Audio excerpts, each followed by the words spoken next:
नमस्कार दोस्तों, स्वागत आपका हमारे चैनल पर। समीर ने पापा की तरफ देखा। दीनानाथ जी ने नजरें झुका ली। उनकी उंगलियां अभी भी हलवे की कटोरी पर थी, जैसे कोई बच्चा अपने खिलौने को कस कर पकड़े हो। उस दृश्य ने समीर के दिल को चीर दिया।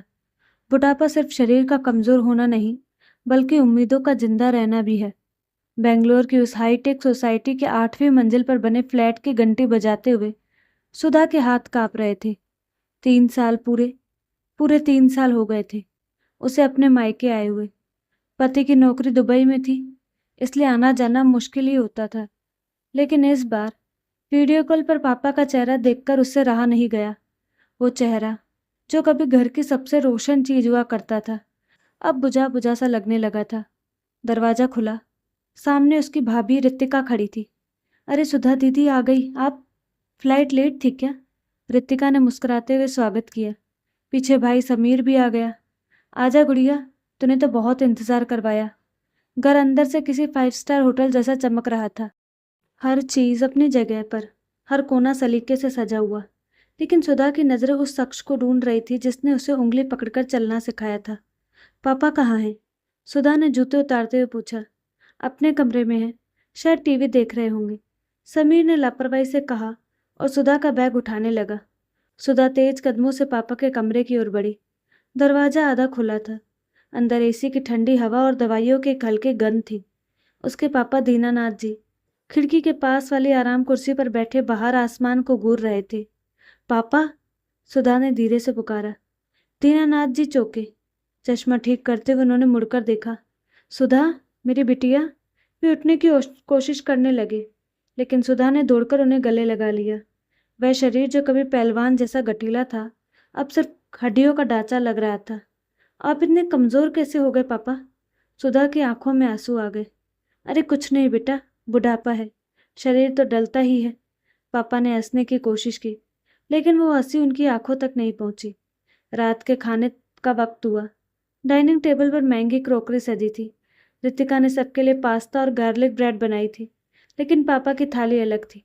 उसमें उबली हुई लौकी, बिना नमक की दाल और 2 सूखी रोटियां थी। सुधा ने देखा। पापा ने चुपचाप रोटी का टुकड़ा तोड़ा और पानी के सहारे निगल लिया। उनके चेहरे पर कोई भाव नहीं था, बस एक मशीनी क्रिया चल रही थी। पापा, आप पास्ता नहीं खाएंगे? आपको तो नई चीजें चखने का बहुत शौक था ना? सुधा ने पूछा। इससे पहले कि पापा कुछ बोलते, रितिका बोल पड़ी। अरे नहीं दीदी, डॉक्टर ने मना किया है। इनका बीपी फ्लैक्चुएट होता है और कोलेस्ट्रॉल भी बॉर्डर लाइन पर है। हम कोई रिस्क नहीं ले सकते। सादा खाना खाना ही इनके लिए बेस्ट है। समीर ने भी सिर हिलाया। हाँ सुधा, हमें बहुत ध्यान रखना पड़ता है। पापा को समझ नहीं आता, पर उनकी सेहत के लिए यही सही है। हम उन्हें एकदम स्ट्रिक्ट डाइट पर रखते हैं। सुधा चुप रही, लेकिन उसका मन बेचैन हो गया। वो पापा जो लखनऊ के नवाबों की तरह खाने के शौकीन थे, जिन्हें रविवार को कचौड़ी और जलेबी के बिना चैन नहीं आता था, वो आज उबली लौकी खाकर जिंदा थे। क्या सिर्फ सांसें चलते रहना ही जिंदगी है? रात को जब सब सो गए तो सुधा पानी पीने उठी। उसने देखा पापा के कमरे की बत्ती जल रही थी।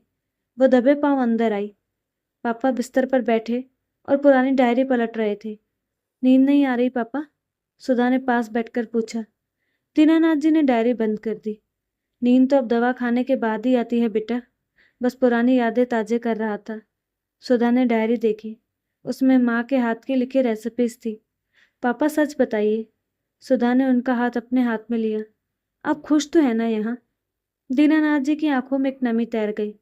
उन्होंने इधर उधर देखा, जैसे डर रहे हो कि कोई सुन न ले। फिर वो सुधाते हुए बोले, बेटा, समीर और रितिका मेरा बहुत ख्याल रखते हैं। समय पर दवा, समय पर डॉक्टर, साफ सुथरा कमरा, किसी चीज की कमी नहीं। लेकिन लेकिन क्या पापा? लेकिन यहाँ जायका नहीं है बेटा, न खाने में न बातों में। ऐसा लगता है मैं किसी अस्पताल के वीआईपी वार्ड में भर्ती हूँ, बस मौत का इंतजार कर रहा हूँ।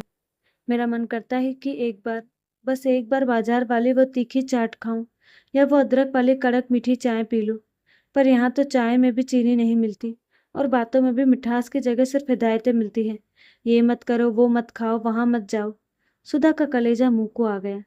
उसके पापा जो पूरे मोहल्ले में अपनी ठाकुर और दावतों के लिए मशहूर थे, आज अपने घर में एक कैदी की तरह जी रहे थे।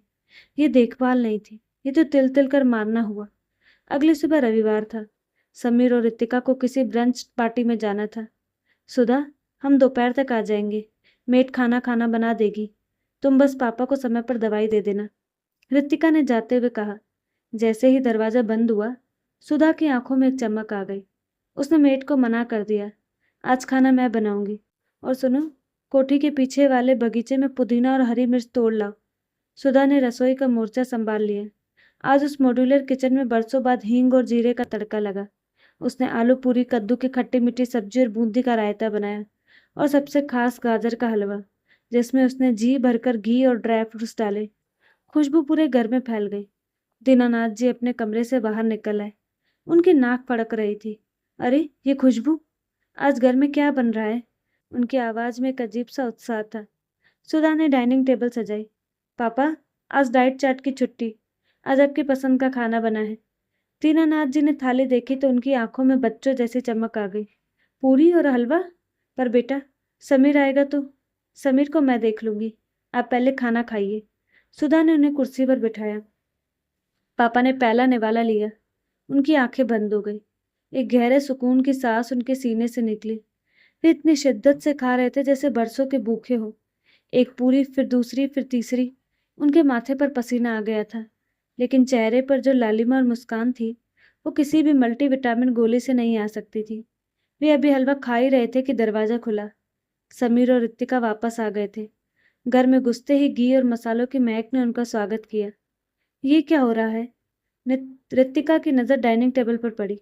पूरी, हलवा? सुधा दीदी, ये आपने क्या किया? आपको पता है ना पापा का कोलेस्ट्रॉल बढ़ा हुआ है।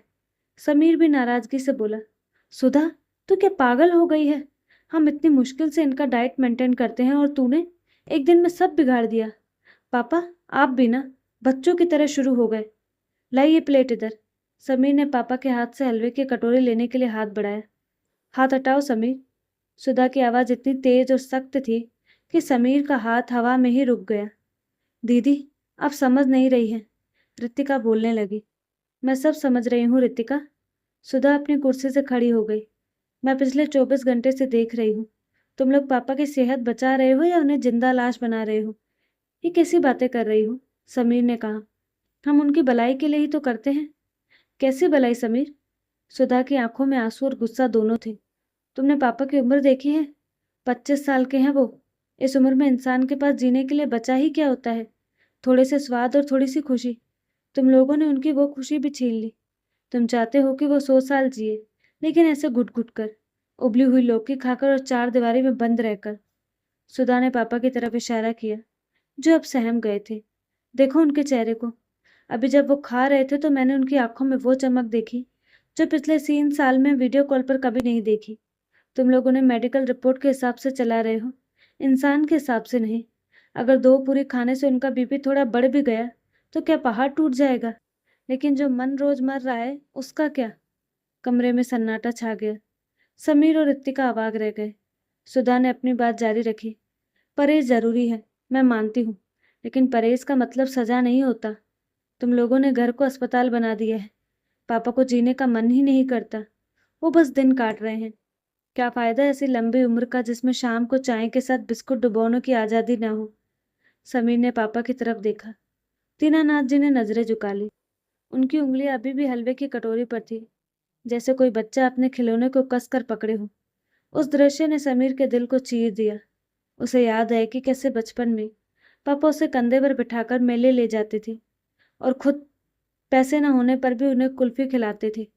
और आज आज समीर के पास सब कुछ था, लेकिन उसने पापा को एक कटोरी हलवे के लिए तरसा दिया था। समीर की आंखों से आंसू बह निकले। वो धीरे से आगे बढ़ा और पापा के पास घुटनों के बल बैठ गया।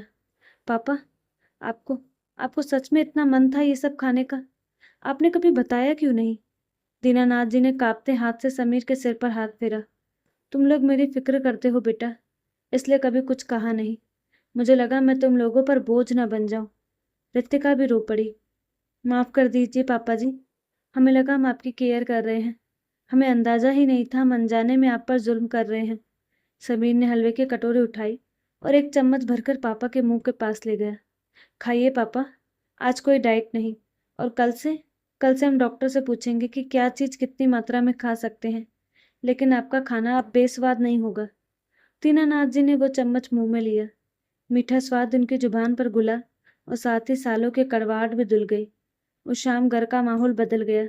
सुधा ने शाम की चाय बनाई, अदरक और इलायची वाली, थोड़ी मीठी। सबने साथ बैठकर पी। समीर ने वादा किया कि अब हर रविवार चीट डे होगा, जिसमें पापा अपनी पसंद का कुछ भी खा सकेंगे। और रितिका ने कहा कि वो इंटरनेट से हेल्दी लेकिन टेस्टी रेसिपीज ढूंढेगी। सुधा की वापसी की फ्लाइट 2 दिन बाद थी। जब वह जाने लगी तो पापा उसे गेट तक छोड़ने आए। उनकी चाल में वो पुरानी वाली मजबूती दिख रही थी।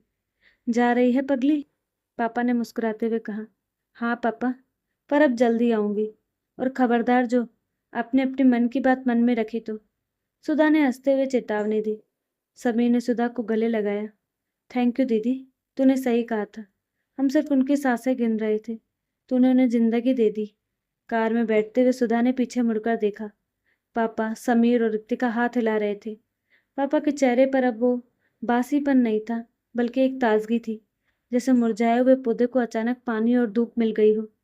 सुधा जानती थी कि बुढ़ापा सिर्फ शरीर का कमजोर होना नहीं, बल्कि उम्मीदों का जिंदा रहना भी है। और आज उसने उस घर में उम्मीद का तड़का लगा दिया था। उसे यकीन था कि अब उस घर में सिर्फ डाइट चार्ट नहीं, बल्कि दिल की भी सुनी जाएगी। तो दोस्तों, आपको कहानी कैसी लगी? अपनी राय कमेंट बॉक्स में ज़रूर दें और साथ ही हमारे चैनल को लाइक शेयर सब्सक्राइब करना ना भूलें। धन्यवाद।